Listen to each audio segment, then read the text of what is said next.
Hello, and welcome to Basic Folk, where we have honest conversations with folk musicians. It's Cindy Howes. Thanks for joining us. Alec Spiegelman has been making folk music weird for years. Recently, his partnership with Ana Egge has put him on the radar as one of the most creative producers for folk musicians, working with people like Taylor Ashton, David Wax Museum, and Sadie Gustafson-Zook.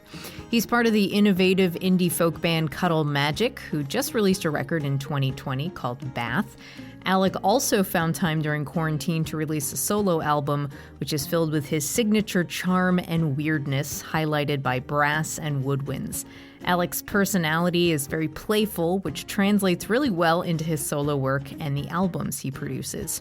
A Harvard graduate, Alec talks about the strange hierarchy found on campus and how, if the classes were easier, he may have turned out to be an engineer.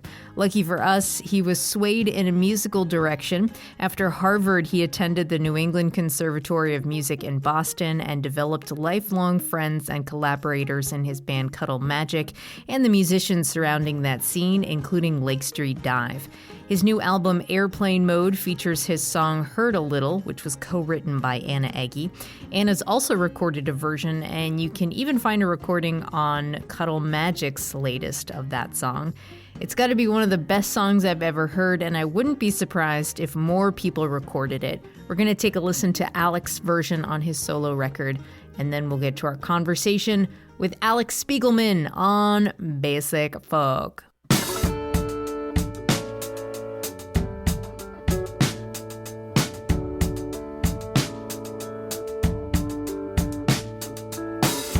Why do it if it isn't gonna hurt a little? Talk through it in the middle of the night. I knew it when you wouldn't let the argument end. Sometimes it's gonna feel wrong if it's ever gonna be right. Alec Spiegelman, thanks so much for being on the podcast. Very happy to be here. So let me preface this by saying there's not a lot of information out there on the internet about you personally. So I have to ask you a lot of basic questions to find out about, I'm particularly interested in your upbringing and your early life. So if it's all right with you, let's start there in terms of tell me about where you grew up and how your surroundings may have impacted your personality. Oh, my personality. Well, I grew up in Harrisburg, Pennsylvania, largely, for a very brief moment, a couple years when I was 3, 4, and 5 years old. We lived in the suburbs of Philadelphia, but mostly I grew up in Harrisburg, Pennsylvania. Harrisburg is central PA. It's central PA. It's the state capital. My father worked in state government when I was growing up, and worked in government his entire life. Is there a reason that somebody would live in Harrisburg if they didn't work in government? There are people who live in Harrisburg who don't work in government, but I think it may have been the biggest industry by the 90s, by the 80s and 90s when I was growing up there.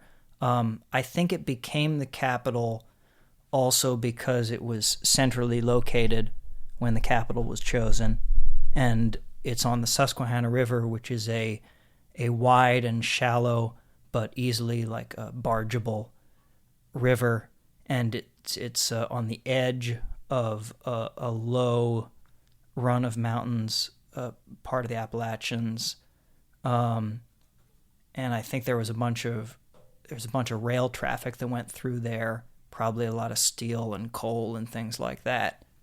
Is the topography of Harrisburg similar to Pittsburgh, where it kind of looks like an amazing train set? No, it's much lower. It's on the edge of this set of pretty low mountains. Pittsburgh feels like a veritable Rust Belt San Francisco to me, right, with beautiful views and everything like that. But Harrisburg is kind of on this low area by the river.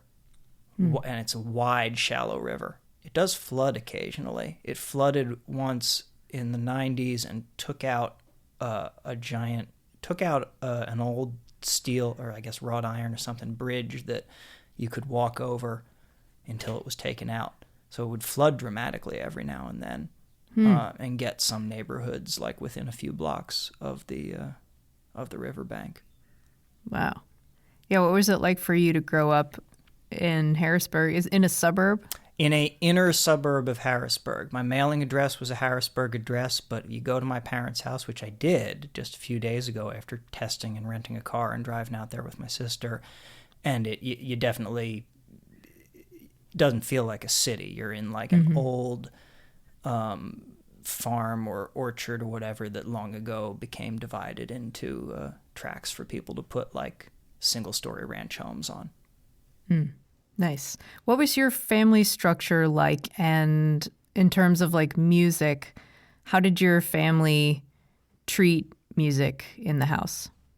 My parents both have a little bit of musical background, but not terribly much. My mom played a little bit of nylon string guitar growing up, and she worked as a preschool and a kindergarten teacher and sometimes maybe a first grade teacher at different places all throughout me growing up. Most of the time. She did some other things too. And I have her guitar. Her guitar is right there. Oh, man. Yeah. It's in a very prominent place behind you. Yeah, so her guitar sounds like this. It's this old Guild nylon string, I suppose, from the late 60s or the early 70s. And as you can tell, she doesn't play it very much anymore. Because you took it. I took it, yeah.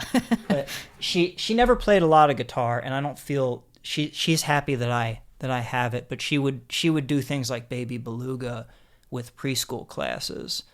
So she knew a handful of songs, but I don't really remember her playing very much when I was growing up. She like Julie Andrews in The Sound of Music teaching Doa Deer. Yeah, I don't think she ever got to that level, but that's kind of the idea of how she might have done it. She was happy enough to see it go. I think I took it off to college after like messing around with her guitar. As I got to be more musical in high school, I took it off to college with me.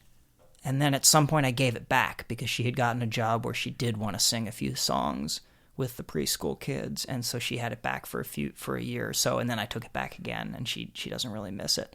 My dad, who had played clarinet in the school band when he was growing up outside of Philadelphia, was never a great clarinetist by any measure, and kind of stopped playing by the time he went to college. But he's a really, really big jazz fan, and he had a massive jazz record collection.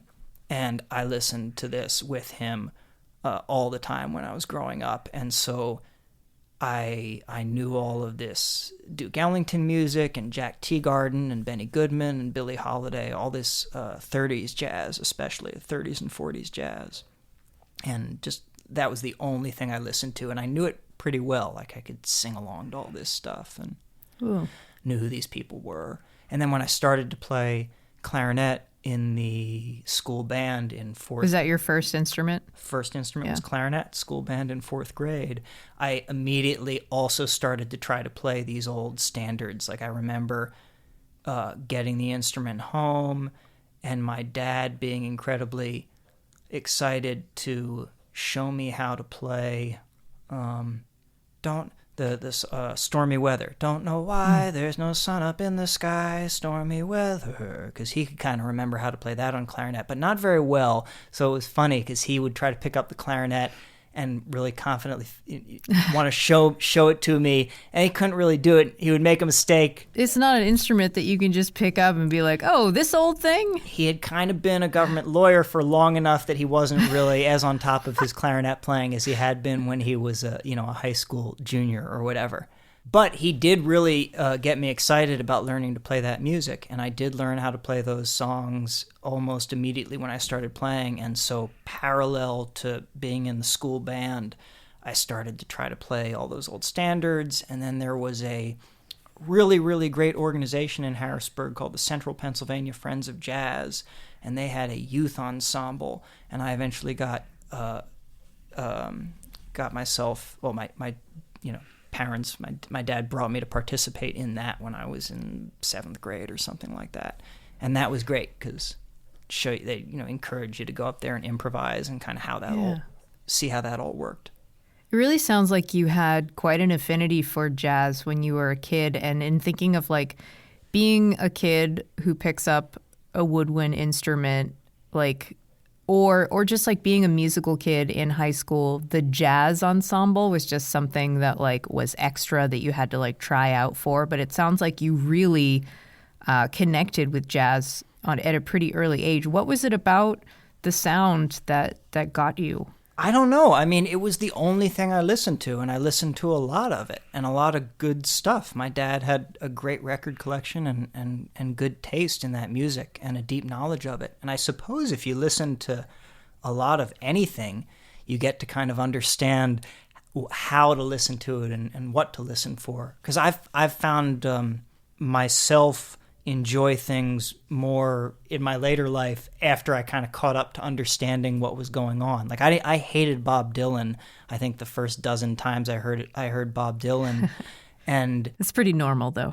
Yeah, it's pretty normal. And then one day it just kind of clicked, and I had enough context, I suppose, to understand what he was after and what kind of like artistic games he was playing. So I don't know. Yeah, I mean, it's hard to even articulate what I love about that music, but it's great. How has your early experience, like you were talking about improv jazz, yeah, how has that experience with improv impacted your playing in jazz and also like beyond the jazz world?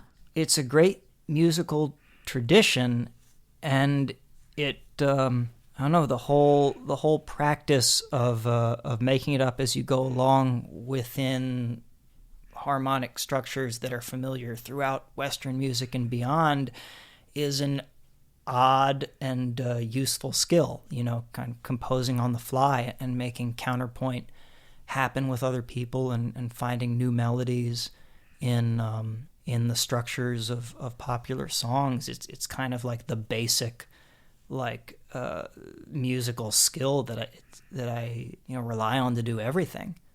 And it gets your ears working a lot.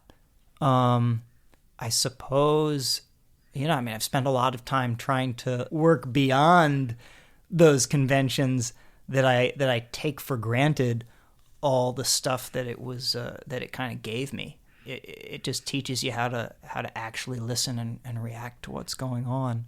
And you have a real working knowledge of not just what the chords are called, but what they sound like and what it means that there is a chord going on at all, and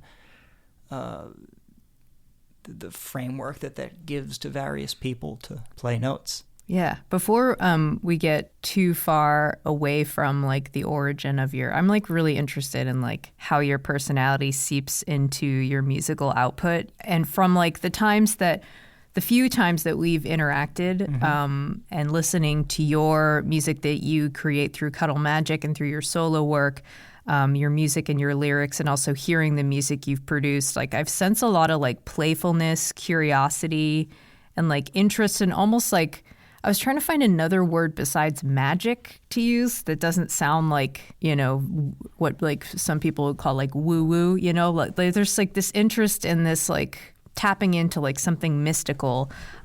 So I wrote down a couple of examples, like the 20-second song about checking in on the dogs of women and the video clips where you've orchestrated a horn section along with like a nearby church bell that is just going off in like the background. And also like I really feel like Ana Egge's music became more like whimsical with the horns and the beats that you put into her in her album, especially White Tiger. And thinking about those examples and those traits that you hear in your music like must translate into your personal identity. Wow. I'm going to be horrible at speaking about myself, but one thing that you made me think of there is that idea of magic, which is not a bad word. And like the process of kind of transcribing things that occur in the world and seem a little accidental, like those church bells off in the distance, and then kind of orchestrating along with those. So I kept on working on trying to be a jazz musician, And for some part of my adolescence, I thought I might become a jazz musician, whatever that was going to be in the 21st century, which was an open question. And then after I went to college for other things, I went to New England Conservatory and studied jazz in this odd conservatory setting. And I studied with, among other people, a pianist named Rand Blake. And Rand Blake is this great pedagogue at New England Conservatory who's taught a lot of wonderful musicians, and he's a pianist. And what I took from his teaching was this commitment to really, really fully engaging with whatever it is that you hear in a recorded performance or a live performance, and kind of not trying to resist the urge to analyze it with frameworks that you know, trying to resist the urge to say, oh, well, it starts on the 1 chord, and then it goes to the 4 chord, and then it goes to the 5 chord, or resist the urge to notate it too fast and say, well, you have this note D and then this note F, and it sounds like a dotted 8th note and a 16th after it. Take your time before you do any of that stuff, because if you do it too fast, you'll write down what you think you understand, and it'll be based upon things you already know or frameworks that were given to you. But if you're really slow and like you really take your time to just listen and listen and listen and listen, and then eventually start to sing along, you'll avoid all of those kind of, like, you might call them, like, I want to give you the word institutional. Institutional works. I was going for something a little different, but that kind of gets at it. Like, you want to avoid putting it into any kinds of like established buckets that exist for our convenience and our speed of comprehension, because it might very well be that, say, in this Billie Holiday recording that you're trying to really learn something from, that it's only after like 2 or 3 weeks of listening to it with no instrument anywhere close to you that you realize that really, really what makes it special and unique and beautiful is some just ever so slight out-of-tuneness that happens on the 3rd note of some phrase, and it's just impossible to notate within the Western systems we have exactly what it is that she's doing in that recording. And because you gave yourself 2 or 3 weeks to keep listening to it, and you didn't write it down too fast, you didn't just gloss over it and write what it kind of basically is. You waited until you're confronting what it actually is. It's almost like you're interjecting humanity back into music. Yeah, by not trying to learn anything too fast, and not trying to translate it into the familiar too fast. Kind of like just trying to deal with it fully.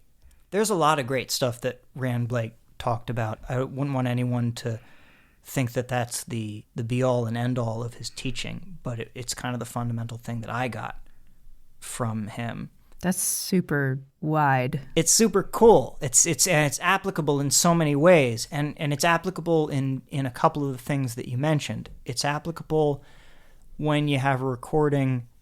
I think of that when I have my phone perched on the window of my apartment, and I take a video of the bells off in the distance, and then the project is like, how much can I like make something new that seems to exist within that other thing? Like, I'm not setting the boundaries here. I'm just going to put the phone up, and I'm going to let it listen to what's going on in the neighborhood, and I'm going to try to make things that accompany it and interact with it subservient to and following whatever else is going on. And I think of Rand Blake also when I think of what I try to do when I work with other songwriters who are gracious enough to let me into their musical worlds, like Ana Egge was, because that's such a hard thing to do. I've learned after being a songwriter myself, it takes so much confidence and bravery to bring your music to other people and let them do stuff to it, because inevitably they're going to do stuff that you don't like and you didn't expect. At least I've found that to be the case when I was the person who was the songwriter, letting other people into my musical world, and it's really hard. It's very challenging. So the more that I do this, I get incrementally better at not imposing myself so quickly on what other people have already kind of brought to the table. And to the extent that I think Anna and I made a couple of good records, and I'm really, really proud of those records. I'm so thankful to have been led into that musical world in particular, and really proud of what we came up with. I think the best things that I did in making those 2 records were when I just shut up and tried to sort of like just dig out and allow to emerge things that were in Anna's songs.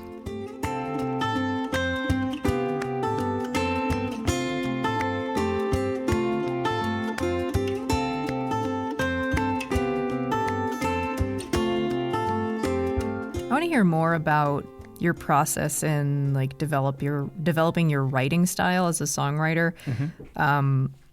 Your lyrics are intelligent. Your sense of humor is pretty prevalent, and your lyrics are like almost conversational. And it's interesting to hear that you did not like Bob Dylan at first. Well, I eventually figured it out. Yeah. I'd love to hear more about that and like the evolution of your songwriting process and how it developed. Sure. So I was growing up with this amazing jazz record collection, and I listened to a lot of singers. I loved Jack Teagarden singing from a really early age, and Nat Cole, and Billie Holiday, and Ella Fitzgerald, and a certain era of jazz singer, and Louis Armstrong, of course. So I knew all that stuff, and I kind of knew that way of singing. And Jack Teagarden in particular is kind of an interesting singer because Louis Armstrong is too, but Jack Teagarden was much, much better known as a trombonist. Or maybe not much better known, but he was kind of known as a trombonist first, and he sang a lot of people who didn't even have much of a vocabulary to talk about exactly what was going on, but there was this perception that even like a non-musician could figure out that, oh, he's kind of a horn player singing, and there's a way that his singing is like that of an improvising instrumentalist first. So I was listening to people like that, and do we call that scatting? Well, not just the scatting. I mean, even the way that he would approach a lyric. He kind of had this freedom about approaching a lyric that Louis Armstrong also has and Billie Holiday also has, where they were willing to take these kind of departures from the written melody, but they would do it with the confidence of someone who was constantly inventing their own melodies. And they would be able to like change the phrasing and change the melody and change words here and there to like adapt to what they wanted to do musically. And that kind of always inspired me. And I probably always wanted to sing like that, even though I didn't have the confidence to do it until I was like a little bit older in my 20s. But my mom also had a pretty good selection of kind of folky records. Like we had some Bonnie Raitt records, and we had some Paul Simon, and we had a couple of Beatles records. That's not really folk music. But lyrically, yeah, and very good. and James Taylor, and she had a Roach's Christmas album that she loved to listen to when she was baking cookies. Every year, the Roach's Christmas collection would come on. That's awesome. And as I started to broaden my listening to pop music, I got about all the way up to the 1960s and was listening to all these records and figuring out Beatles tunes on the piano at home. And Paul Simon was the first lyricist that really kind of grabbed me. I think what it was about Paul Simon was that there was so much going on harmonically and melodically, especially in like 60s, 70s solo Paul Simon records. Paul Simon. Well, I'm thinking of like Ryman Simon and this collection that we had that was called Greatest Hits, Etc., which had like a third of the songs from Ryman Simon and some other stuff from a similar era, and had all these great session musicians from the 70s that I kind of was aware were also, jazz accomplished musicians. I was a pretty pretentious jazz snob until I got to college. Tell. Thank you. And so I wanted to hear I wanted to hear Phil Woods' alto saxophone solo on the end of a Paul Simon tune, and the Michael Brecker tenor solo on, I think, is that Bridge Over Troubled? No, it's another one. I'm forgetting, and that kind of drew me into those records, just the amazing bands.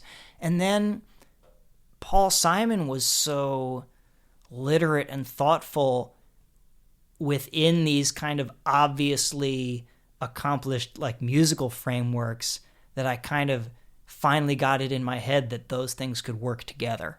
And I loved American Tune.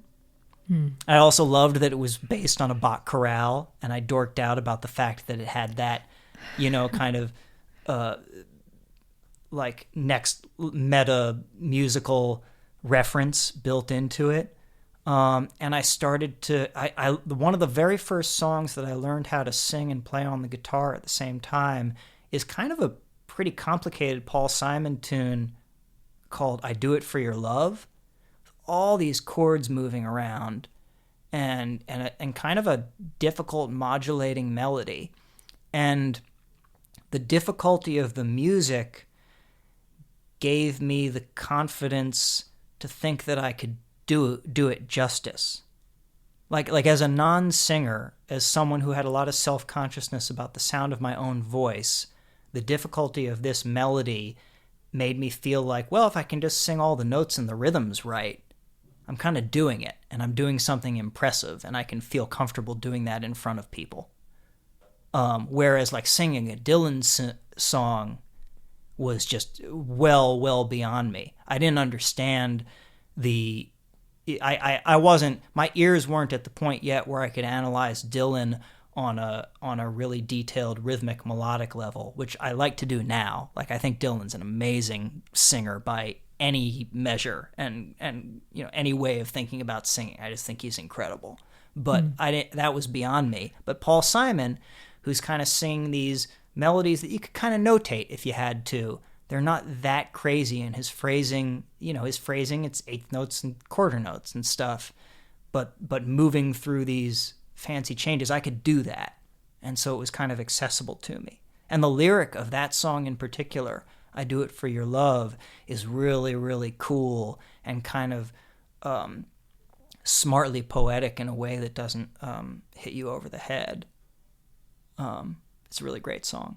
And other songwriters that I was trying to copy when I was starting to write songs, in my mid-20s, Paul Simon was right up there, and Burt Bacharach was right up there, because I realized that he kind of did all these funky things with time and phrasing that I was really interested in for musical, as musical devices at the same time. And I started to kind of, and then I would hear people who had kind of humor in a way that I really appreciated. Not we had another record when I was growing up, the guy who did Poisoning Pigeons in the Park. What was his name? He's a comedy songwriter from the 50s. Tom Lehrer? Tom Lehrer, yeah. Tom Lehrer. He's hilarious. And so some part of me wanted to be, he's kind of hilarious in a Monty Python kind of way. He's that kind of sense of humor almost, but an American version of it.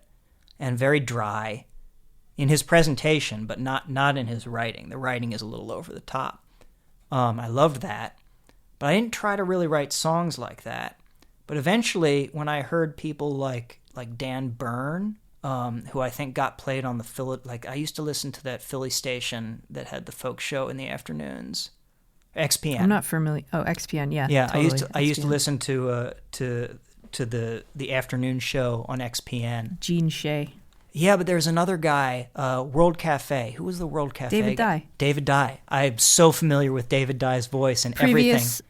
Guest on Basic Folk. Wow, I didn't see that one. I want to listen to that. Yeah, we mostly talk about Steve Winwood. That's what else would you do? Right. Exactly what you would talk about. I loved that David Dye show, and that exposed me to lots of like 90s folk and Jonathan Brooke, and I really, really loved White Chocolate Space Egg, that album by Liz Phair. Yeah, Liz right? Phair. And there's a Liz Phair song that I'm still one of the greatest songs I think that's ever been written, and I want to write. I kind of, most of the music that I make to some degree is copying Liz Phair's song, not from that album. Maybe it is that album. Yeah, it's called I Can Help if you give me a hint. Can You? Let me see. Her most popular song is Polyester Bride. That's the one. It's such a great That's song, and it has this weird modulation in it that's very kind of like Burt Bacharach-esque as well, and it kind of sneaks. You don't even realize that the key has changed until the section comes around again, and the lyric is hilarious and funny and poignant. She's funny. She's great. She's awesome. She's like one of my songwriting heroes, definitely. And then eventually I heard people like... Eventually, I heard John Prine, and it was like, "Whoa! Oh, this is exactly what I've been trying to do my whole life. This is the kind of persona that I could, to some degree, embody on stage and not feel like I was putting on airs. You know, just in terms of like being myself and being on stage and presenting like those are songs I could sing. I'm gonna have to walk away from this interview listening to a bunch of songs. That's okay. Yeah.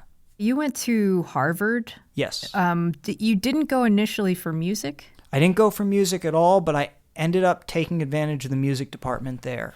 I have a physics degree from Harvard. By my junior year, I was close enough to being done with my degree requirements that I could kind of coast through the end of it with a B- average or a C average, and fill out the rest of my schedule with music department courses and other things that interested me. And I took some great music courses while I was there. Where did the interest in physics come from? I was always good at school, which was something that my parents really pushed, and it's a good thing to be. And I took right to it, and I was good at academics, and I was especially good at math and science. And when I got to Harvard, that's what I figured I would do. Wow. And I've heard you talk about the release and relief you felt when you finally were able to switch your focus to music. Yeah, I was good at it, math and science, but I didn't love it enough to just kind of do it all the time anyway, or at least that's how I felt when I was an undergrad. There might be an alternate version of my life in another universe in which I don't go to Harvard and I go to some kind of more reasonable school without all kinds of competitive-minded, kids and faculty, and I did better in my physics and math classes and didn't feel the struggle of being a public school person who had coasted through public school, now finally confronted with difficult academic work, and I became an engineer or a scientist or something. But at least the way it worked out for me was I got there and I was not ready to work that hard, but I was too pretentious to take easier courses. So I took kind of challenging math and physics courses. And and then I didn't do particularly well, and I struggled through it, and then I kind of found a lot more enjoyment and sense of self in extracurricular musical things, and I started to put my energy more there, and I realized that I was, not finishing problem sets sometimes because I was playing, cocktail hours at like the faculty lounge or something like that, and I cared more about that, and I cared enough about it that I was willing to start practicing hard again, which I hadn't really done since I had left high school, because Harvard was too hard. I didn't have time to practice really hard. But then my junior year, I just kind of I forget about it, and I started to work on my instruments again, and just decided that if the rest of my life was going to be, if the rest of my life turned out to be weddings and teaching 10-year-olds, that would be okay, because I liked music enough to do that.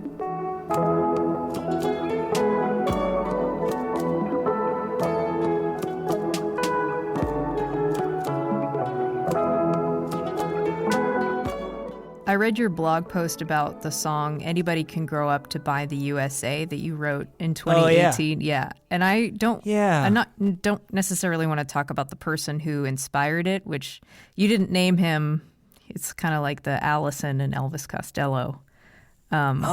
Who's the Allison and Elvis Costello? That's another song I love and I learned how to play. I could tell you exactly who that is. Like everyone should know. And I almost feel guilty that I didn't make it more explicit. Oh. But I was thinking of our current advisor to the president, Jared Kushner, when I wrote that song. Wow. Because there is a lot of journalism out there about how he got into Harvard. He wasn't as good as high school as I was. I feel good about saying that. I mean, he's risen to great heights, I suppose, but he didn't get into Harvard for being valedictorian or anything. He got into Harvard for having an incredibly wealthy father. Oh, wow.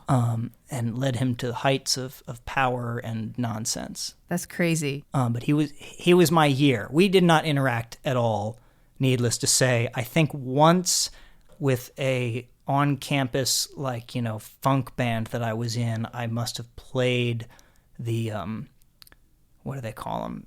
They don't call them frats at Harvard. They call them something else, like dining clubs or secret society. It's something like that. Yeah, there's some. I'm actually proud. I'm proud of myself for forgetting the name of the institution that he was part of, but it's basically like Harvard's version of a frat. So it's like a frat with a lot more money. And I remember playing there once. Otherwise, you don't get in there as a freshman, not part of the club, unless you're kind of in the hired band. So that's wild, and appreciate you disclosing that.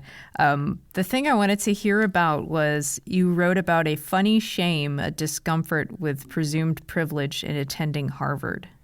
Oh, yeah. So I was trying to I was being too dry and coy for my own good, and I forget exactly who that joke was supposed to be on. But that's a funny thing, that a lot of people who do go to Harvard are or some people who go to Harvard, I would say a lot, don't love to bring it up in conversation right away, because then they immediately feel a kind of judgment combined with expectation from the people that they meet. Oh, you went to Harvard.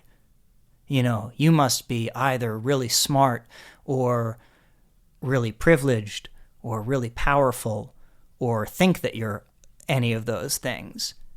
And kind of an avoidance, people wanting to avoid that response and that judgment makes a lot of people say to the question, where did you go to college? Boston.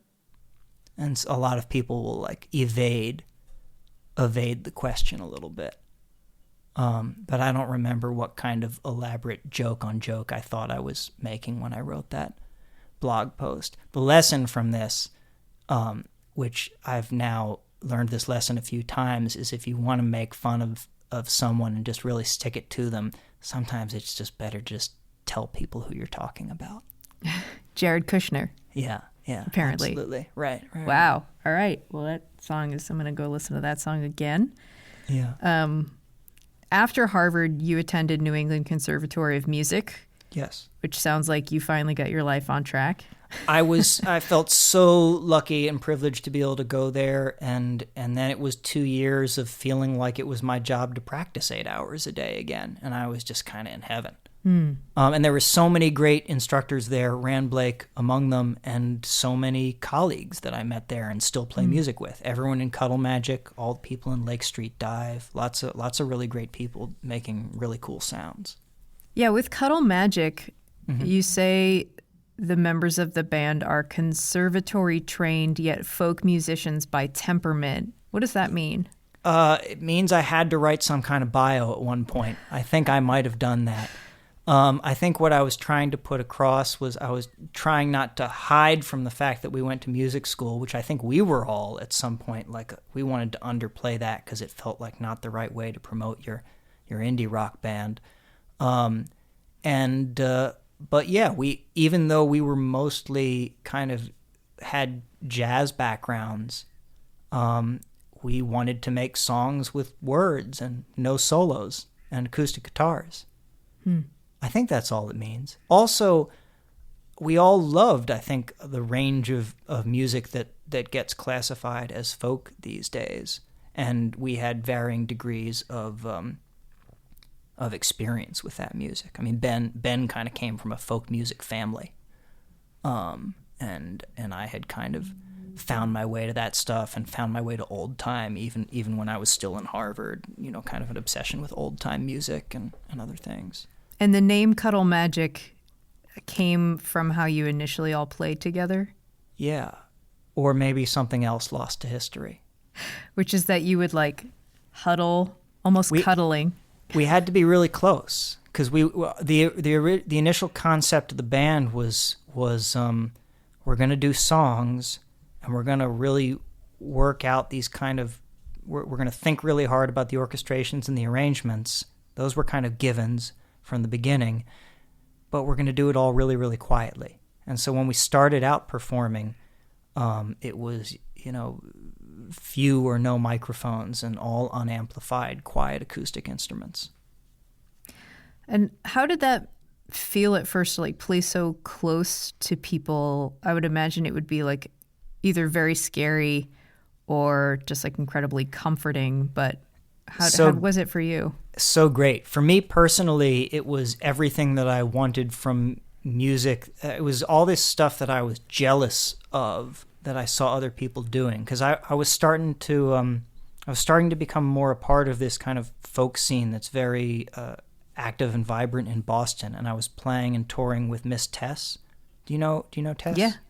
And like meeting all these people at Passim, and meeting and listening to Tim Guerin's band at Toad. Every weekend I get out there. Tim Guerin's band I got exposed to through another Harvard student who found his way away from physics to music named Tyler Wood, who now makes amazing records.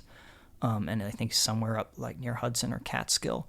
Really, really cool musician. And he played with maybe Anita Suhanen, who used to open some of those nights for Tim.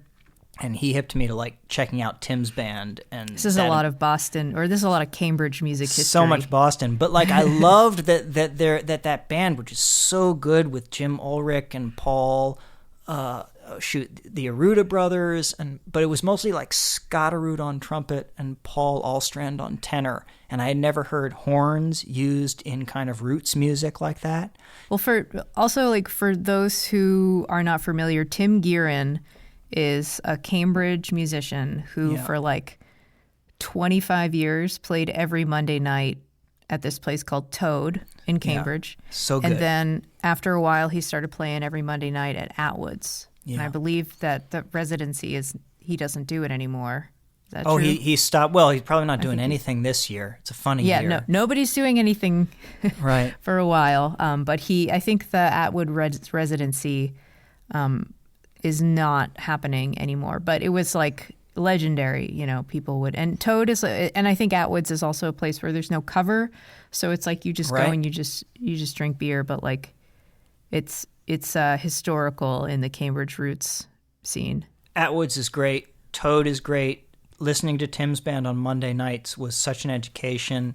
Hearing them so close to people. I kind of went on a little of a side note because that band is loud. That band was so loud, and I loved it, and it was great. But Session Americana, which I also kind of started to get exposed to at that point, has this aesthetic where even if it kind of gets boisterous, it's as if you're kind of sitting in a living room with a bunch of like the coolest uncles you could possibly imagine, and just by accident, everyone's making this beautiful music. And that I was just in love with that. I have an uncle, my mom's brother-in-law, who played guitar and sang James Taylor songs and Bob Dylan songs and stuff like that growing up. And I was just always blown away at how casually music seemed to be integrated in his life. It's like he could just pick up a guitar and lead everyone through songs. And I used to love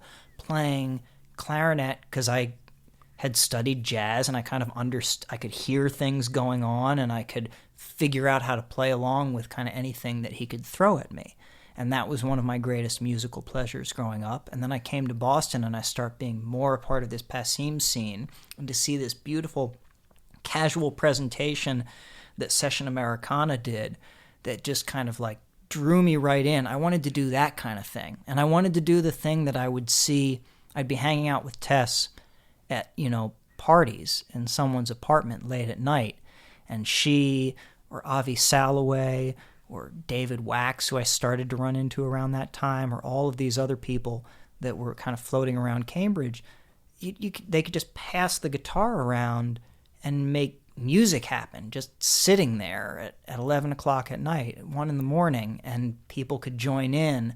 And it was so kind of communal in a way that none of the sort of difficult advanced modern jazz music I was trying to play was. And I wanted to be part of that. And I felt also some kind of sense of not being a true musician if I couldn't play this kind of fundamentally American instrument that it seemed like everyone, whether they were a musician or not, could pick up. Anyone could just pick up a guitar, at least at these parties, and play and sing a song. And I felt like, okay, I've got to get that together to really call myself a musician. I should figure that out. How do you think that you helped to shape that scene? Like, where did you leave your mark in the Boston roots world? Wow, I don't know. Yet to be seen. That's a funny thing for me to judge. Is everyone now? I can't. That's a hard one to answer. Get back to me. I do feel like this. Well, here's something. After, maybe I'm being a little unnecessarily self-congratulatory about this, but I think after all of us in Cuddle Magic and Lake Street Dive had left New England Conservatory, I feel like in the 5 and 10 years after that, the kind of music we were trying to make and making eventually became part of the coursework at New England Conservatory. Like, they started to hire more people with Americana backgrounds. And we weren't the only people who kind of made that happen. Aoife O'Donovan was there when we were there, and kind of a little overlapping and before us. I feel like now you can go to New England Conservatory and you could study old-time music and you could study songwriting and all that stuff for us at the time was extracurricular and a little bit outside of the instruction. So yeah, maybe there's a new generation of people kind of blending those influences, and hopefully, I'm certain other things that are hard to kind of define or at this point. The new Cuddle Magic record is called Bath. Yep. And it was recorded in a bathroom. Right. We went back to our roots in terms of being all acoustic and close together, and a bathroom seemed like the nice way to do it. Yeah, it must have felt very familiar. Totally. We had diverged. We had kind of gotten deeply into electronic post-production and all kinds of things. And our record before it has drum machines and vocoders, and percussion run through vocoders and all kinds of like 21st century pop elements as, through our prism. And this was just kind of back to what you can do with 6 people in a very small room singing very, very, very quietly and all together with no overdubs and edits or anything like that. Logistically, like, what did the bathroom look like? Because I read that it was like bigger than an average bathroom. Bigger than an average bathroom. It's kind of a nice master bathroom in kind of a nice house. It had like a tub, and Ben and Kristen were standing in the tub. Like a sort of clawfoot. When they were recording, they stood in the tub? Yeah, we had to use the tub because there wasn't enough space in the bathroom to not use the tub. What do you think of recording in the tub did to like the sound? Well, the whole thing is kind of awash in the natural reverb of the room, and we had a lot of close mics set up around the right up on the instruments, and this kind of like SM7 that I'm speaking into now, right up on all the vocalists. So we had as much isolation as you can get by just getting right up to the sound sources, which isn't much in a very small bathroom. Did you have any mics around for atmosphere? Absolutely, yeah. I'm all an that audio stuff. major from Emerson College. You know it. We had microphone. We had the standard room mics that you would put up in the center of the ensemble, like a mono and a stereo pair also in the center. And then we had one in the shower stall and one in the like the little toilet stall area. And one, there was a like 8 or 10 feet up above the shower, there's kind of like a square cutaway skylight up to the roof. Oh, wow. And so we took a really, really hefty mic stand and put a nice condenser on the top of that as high as we could stick it up there as kind of like a reverb send.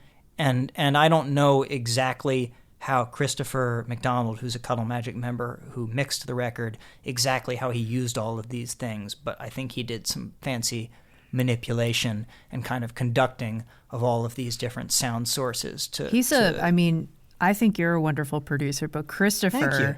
He's amazing. Amazing. Like he did he was in Boca Chica in Pittsburgh for a little while. Oh yeah, totally. I remember Boca Chica. Yeah, he did. Yeah. He did one of their records, and I was just like floored at how cool it sounded. Christopher taught me everything I know about audio, pretty much. You know, he's the reason I know anything about recording, and I think that's probably just about true of all of us in Cuddle Magic. Mm-hmm. He's the guy who made the first couple Cuddle Magic records until we had until we were at the point where we decided to get other people involved, and then back to Bath, kind of also returning to our roots with this one. He was in charge of all the sonics on that.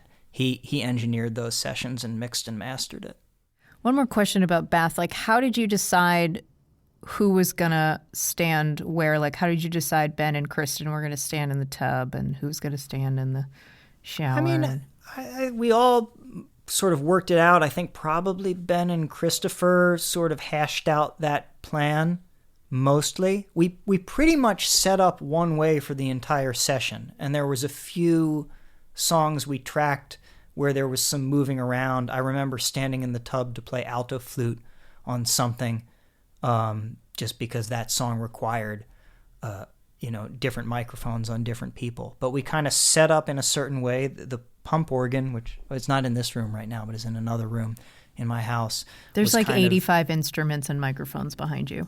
There's a lot of instruments behind me right now. I'm having an okay pandemic, all things equal, because I'm in this nice Brooklyn apartment that I've finally kind of gotten together, set up the way that I'd like it to be set up, and I sit at home all day surrounded by instruments and microphones, and I'm very thankful for that.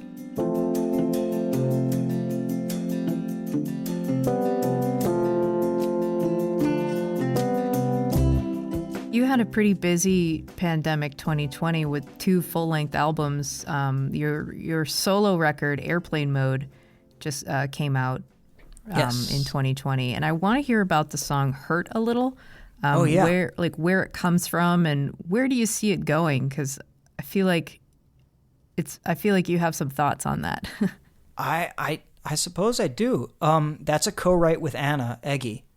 And she also recorded it. We also recorded it on the second record I made with her, Is It the Kiss? And we also did it on the Cuddle Magic record.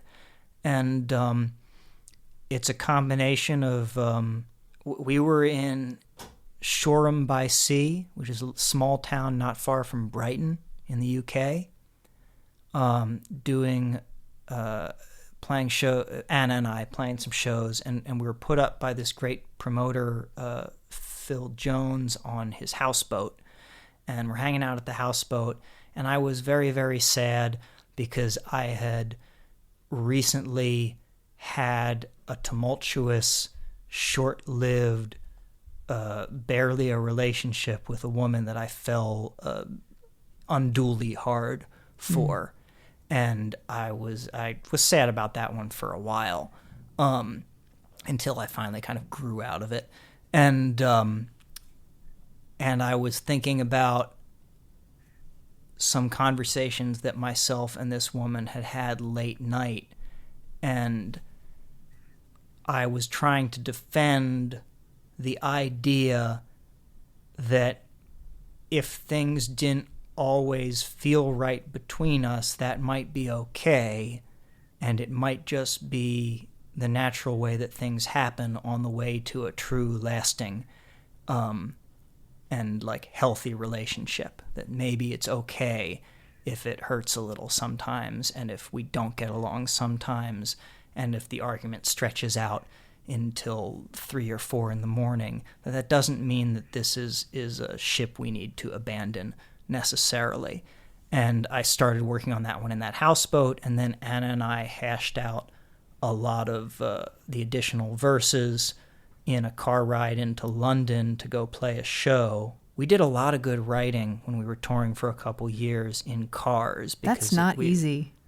Well, it is and it isn't. I mean, we would have started a musical idea most often and have a couple of voice memos of that, and then we were kind of engaging in the task of adding more lyrics to, like, writing additional verses, thinking about places that it could go. And Anna, I haven't done a lot of co-writing with a lot of people. Co-writing is very, very hard, and for me at least.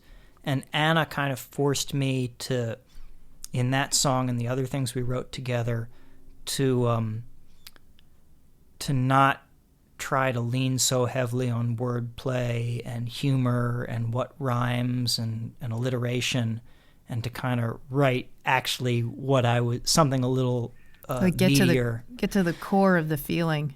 Yeah, to get to the core of the feeling. And so it would be back and forth, me trying. I mean, we would switch roles occasionally, and there's a little bit of it was never quite so cut and dry, but there was a lot of me trying to get exactly the right number of syllables in a way that kind of tripped off the tongue and make sure the rhyme scheme that I was really excited about was preserved, and Anna trying to keep us from going into kind of just like show-offy thesaurus land, and actually tell a story that was simple and direct and could apply to not just my own peculiar experience, but to sort of the more broad experience. And I'm sure because of that, there's particular experiences reflected in that song that she's thinking of. I can only really tell you about the one that I'm thinking of. Right. What a great exercise for you. It was so good for me. I learned so much. I learned a whole lot working with Ana Egge and performing with her and making records with her, and I learned a whole other different set of things writing songs with her and confronting the things that were most important to her about crafting a song, which were not at that time the things that were the most important to me. Okay, the last time I saw you perform, it was with Anna. Yeah. At Folk Alliance, which is this huge folk music conference. Right. The Louisiana one, right before the plague. Right, in the before times. Yeah, right. Right under the wire. Yep. You were playing bass clarinet, and I noticed that you were doing circular breathing. Yeah. And I was like, that is freaky. And of course, Alec can do circular breathing. Can you explain what it is and how you learned to do it? It's kind of like turning your cheeks into the bellows of a bagpipe. You keep filling them with air, and you puff your cheeks to allow them to fill with air, which is not the way that you're supposed to play most wind instruments, but you can. If you have a certain amount of control, you can play with good tone and let your cheeks inflate.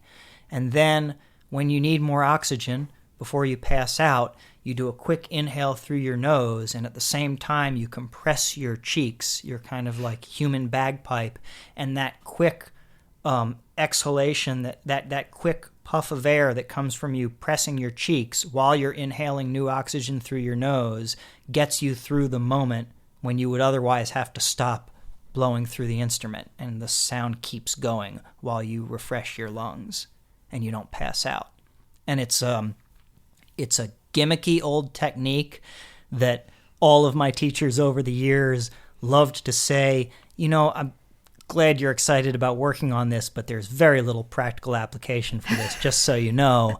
And I just was the kind of dorky high schooler that loved this so much that I really wanted to get good at it. And I did it for years not being that good at it, and they were right all those years. Every time I did it, it was probably more for my own edification than it served the music. But eventually I got good enough at it that I could use it in musical ways. And when you're trying to play bass clarinet to accompany an otherwise solo songwriter, it's nice to not break the low note. Yeah. Because when a low note goes away, you really notice it.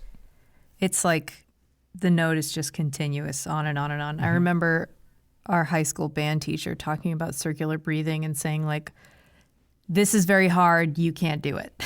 The first thing of squeezing the cheeks while you inhale through the nose is a little bit of like a pat your head, rub your tummy kind of thing.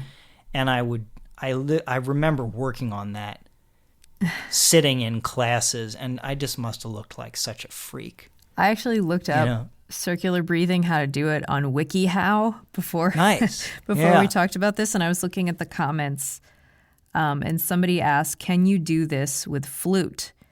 And so, there's a few people who can. It's very hard on flute. The answer, they said, well, they didn't say that. They said, yes, but you have to set aside any self-respect because your pride will only hold you back from achieving what you want, which I thought was like, could be universally applied to a lot of things, but I thought it was great. Yeah, no, that's kind of the universal, that's universally true. Because you look foolish when you're trying to do it. You kind of look foolish when you're doing it, no matter what. There's a jazz musician I really, really loved who did it very, like it was kind of a part of his shtick. In fact, a lot of his career was shtick. The saxophonist Rahsaan Roland Kirk, who also played 3 saxophones at the same time and played like half dozen different instruments, and we just had this really engaging sense of humor about his music. He was kind of like a jokester, avant-garde jazz musician, and he very, very, he very, very prominently incorporated circular breathing into his performances, and I really liked him when I was in high school. That's cool. All right, Alec, before we go, will you do the lightning round with us? Okay, great. Okay, here we go. Okay, what was the first song you learned on the guitar? This is going to take me a second. It might be one of those I mentioned earlier. It might be I Do It For Your Love. But it probably wasn't. That's so hard. Oh, you know what it might have been?